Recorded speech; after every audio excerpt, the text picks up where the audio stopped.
Have you ever looked back on your life and wondered what small moment changed everything? Picture a quiet morning in Willow Creek, a small town tucked in the heart of Ohio, where the air carries the scent of freshly baked bread from the corner bakery and the faint hum of a train rolling through the distance.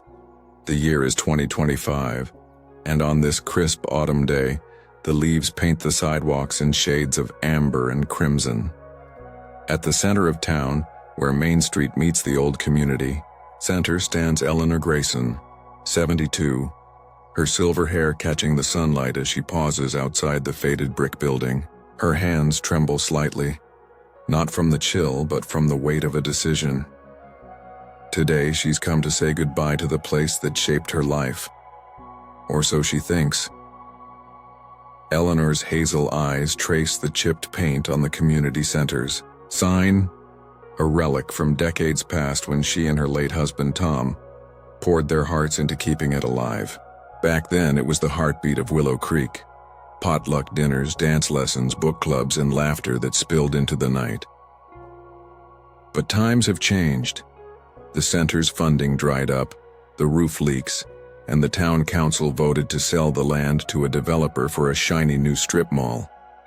Eleanor clutches a worn photo of her and Tom at the center's grand opening in 1975, their smiles wide, their dreams boundless. She wonders if she's failed them all. Tom, the town, herself. The dilemma is stark. Let go of the past, or fight for a fading memory when her own strength feels like it's slipping away. Inside the center smells of old wood and memories, the kind that cling to your soul. The creak of the floorboards echoes as Eleanor walks past dusty tables and faded posters. She's not alone. At a folding table sits Marcus Tate, 68, a retired mechanic with hands calloused from years of fixing cars and hearts. His deep voice hums a tune from his Motown days as he sorts through boxes of old records for the center's final rummage sale. Across from him is Lila, 65, a former librarian whose sharp wit hides the ache of losing her daughter to a city far away. They're volunteers like Eleanor, tied to this place by years of shared joys and sorrows. The tension in the room is palpable, each of them grappling with the loss of this sanctuary in their own way. As they work, the conversation turns to what's next. Marcus jokes about moving to Florida, but his eyes betray a fear of being forgotten. Lila admits she's struggling to connect with her grandkids who seem glued to their phones. Eleanor stays quiet, her mind drifting to the doctor's appointment she hasn't told anyone about. A shadow on a scan, a word she can't yet say aloud. The challenge isn't just the center's closure, it's the unraveling of their community, the fraying threads of connection in a world that feels faster, colder, more distant. Outside, the town is changing too. New faces, new stores, new ways that don't always make room for the old. The story shifts as a stranger enters, breaking the morning's rhythm. He's young, maybe 30, with a clipboard and a polished smile. His name is Ryan, a representative from the development company. He's here to assess the building, but his questions feel like an invasion. "How much is this place really worth?" he asks, glancing at the peeling wallpaper. Eleanor's voice sharpens, years of resolve bubbling up. "More than you could measure," she says, her words carrying the weight of every memory made here. Ryan shrugs, unmoved, and leaves with a promise to return with the final paperwork. The encounter leaves them shaken, a reminder that time is running out. That afternoon, a twist unfolds. While sorting through a box of old letters, Lila finds a yellowed envelope tucked inside a book of poetry. It's addressed to the community center, dated 1980, from a woman named Clara Hughes.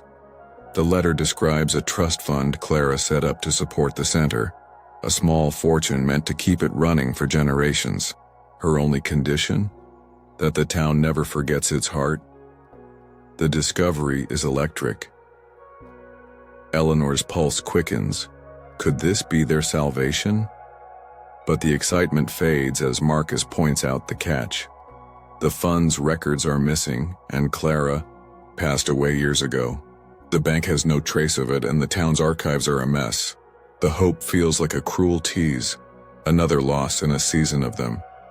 The narrative deepens as Eleanor, Marcus, and Lila refuse to give up. They rally, each drawing on a lifetime of resilience. Eleanor, who rebuilt her life after Tom's death, takes charge, her voice steady despite her private fears. Marcus, who once fixed a neighbor's car for free when they couldn't pay, calls old friends for leads. Lila, whose love for stories kept the library alive through budget cuts, dives into dusty town records. Their acts of kindness ripple outward. A young barista at the bakery, overhearing their plan, offers to post about the center on social media, sparking a wave of support from younger residents. A teenager, shy but curious, volunteers to digitize old photos, bridging the gap between generations. These moments of connection, small but profound, weave the community back together. The tension peaks as the deadline looms. Ryan returns, his clipboard now joined by a lawyer. The sale is set for tomorrow unless they can prove the trust's existence. Eleanor's health weighs heavier. She's missed a follow-up appointment to focus on the fight. In a quiet moment, she confides in Lila, her voice breaking as she admits she's scared. Lila listens, her hand gentle on Eleanor's, and shares her own story of rebuilding after loss. "We're tougher than we think," Lila says, her words a lifeline.